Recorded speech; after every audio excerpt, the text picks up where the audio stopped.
जानना चाहते हैं प्रतिपक्ष के लोग कि जो डीएम एसपी के जो बेटा लोग हैं, अगर गुणात्मक सुधार अगर आपके शिक्षा में आ गया, 60,000 करोड़ रुपया का हरदम हर एक साल आपका बजट में प्रावधान किया जा रहा है, सबसे ज़्यादा बजट में प्रावधान शिक्षा विभाग में है, तो सरकारी स्कूल में जो पदाधिकारी लोग हैं उनके बेटा लोग कब पढ़ना शुरू करेंगे। दूसरा सवाल मेरा ये था कि इतना जो आप पुलिंदा हमको पढ़ा रहे हैं, तो बेहतर होगा कि ये बताइए कि जो अरबों रुपये का घोटाला हुआ हर एक स्कूल में बेंच और कुर्सी और सामग्री देने में, उसके जांच कर करके उस पर जो दोषी पदाधिकारी है उस पर आप कब कार्रवाई कर रहे हैं। क्या था वो? देखिए, हमारा सीधा सवाल था कि इस राज्य में जितने भी किसान हैं, किसी एक व्यक्ति से आप हाथ उठवा दीजिए जिसको निर्धारित मूल्य पे यूरिया मिला हो, डीएपी मिला हो, एपीएस मिला हो, एक भी किसान से। स्वाभाविक है, अब तो देखिए, अब तो सदन 2-4 दिन 5 दिन चलने वाला है, लेकिन सरकार हरदम मेन जब मुद्दा पे आते हैं तो उससे भागना शुरू कर देती है। नमस्कार, आप न्यूज फाउंडेशन देख रहे हैं, मैं हूं आपके साथ वंदना। हमारे साथ बात करने के लिए हैं सुनील सिंह, राजद एमएलसी।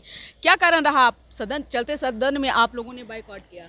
देखिए, आज शिक्षा बजट पर माननीय मंत्री जी बोल रहे थे, तो हम लोग का सीधा सवाल था कि माननीय मंत्री जी 60,000 करोड़ रुपए का आपका बजट है, माननीय मुख्यमंत्री जी भी बैठे हुए थे, तो केवल हम लोग ये जानना चाहते हैं प्रतिपक्ष के लोग कि जो डीएम एसपी के जो बेटा लोग हैं, अगर गुणात्मक सुधार अगर आपके शिक्षा में आ गया, 60,000 करोड़ रुपया का हरदम हर एक साल आपका बजट में प्रावधान किया जा रहा है, सबसे ज़्यादा बजट में प्रावधान शिक्षा विभाग में है, तो सरकारी स्कूल में जो पदाधिकारी लोग हैं उनके बेटा लोग कब पढ़ना शुरू करेंगे। पहला सवाल मेरा ये था।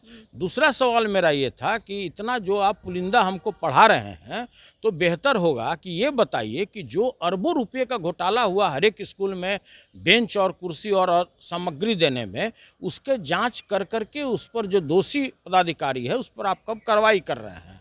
इसके अतिरिक्त हम लोगों का सवाल था कि जो पटना एक बारिश में डूबने लगता है, उसका आप कब सुधार कर रहे हैं। तो देखिए, इन लोग के पास कोई उत्तर नहीं है सिवाय इसके कि भाई हम सिर्फ थोथी दलील करें कि क्या था 2005 के पहले। अरे 2005 के पहले जो बजट का साइज़ था, वो जो बजट का साइज़ था केंद्रीय जो बजट होता है उसके अनुपातिक होता है। उस समय भी जो केंद्रीय बजट था उसके 5% के बराबर स्टेट का बजट होता था, और आज भी जो बजट है केंद्रीय बजट, उसका तकरीबन 5.5 से 6% बजट का साइज होता है।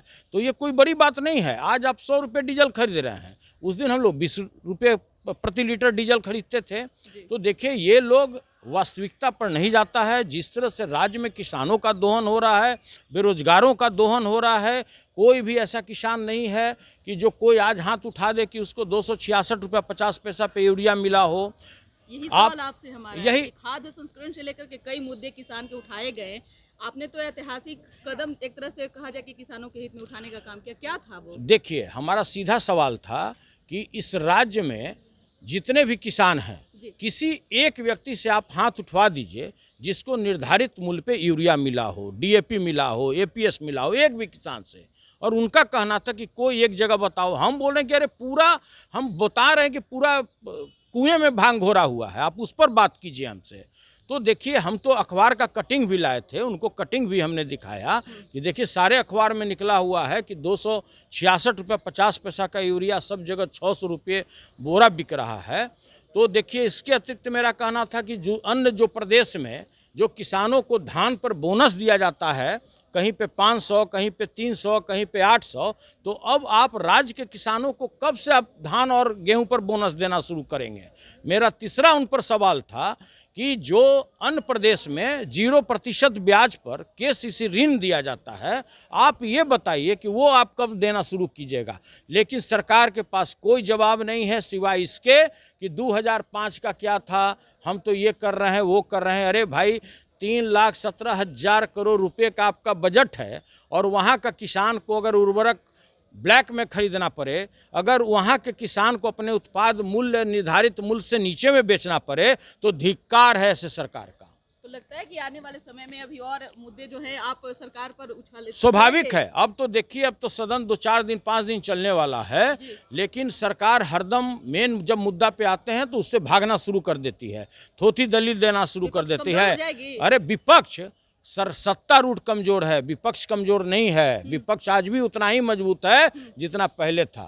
बहुत बहुत शुक्रिया बात करने के लिए। तो आपने सुना कि क्या कुछ कहना था राजद एमएलसी सुनील कुमार का। अपना ओपिनियन जरूर कमेंट बॉक्स में दीजिएगा। धन्यवाद।